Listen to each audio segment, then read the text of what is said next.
Mpox അഥവാ monkey pox പേര് സൂചിപ്പിക്കുന്നത് പോലെ തന്നെ 1958 ഒരു കൂട്ടം കുരങ്ങുകളിലാണ് ഈ രോഗം ആദ്യമായി കണ്ടെത്തുന്നത്. പിന്നീട് 1970 ഒരു മനുഷ്യനിൽ ഈ രോഗാവസ്ഥ ആദ്യമായി കണ്ടെത്തുന്നു.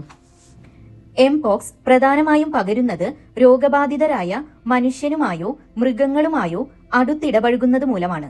രോഗാവസ്ഥയിലുള്ള മനുഷ്യനുമായി കിടക്ക പങ്കിടുന്നതും ലൈംഗിക ബന്ധത്തിൽ ഏർപ്പെടുന്നതും രോഗപകർച്ചയ്ക്ക് കാരണമാകാറുണ്ട്. അസുഖബാധിതയായ ഗർഭിണിയിൽ നിന്ന് പ്ലാസന്റ വഴിയോ അടുത്തിടപഴകുന്നത് വഴിയോ കുഞ്ഞിനും രോഗം പകർന്നേക്കാം. രോഗബാധിതനായ വ്യക്തി ഉപയോഗിക്കുന്ന അണുബാധിതമായ വസ്തുക്കളിലൂടെയും അസുഖം പകരാൻ ഇടയുണ്ട്.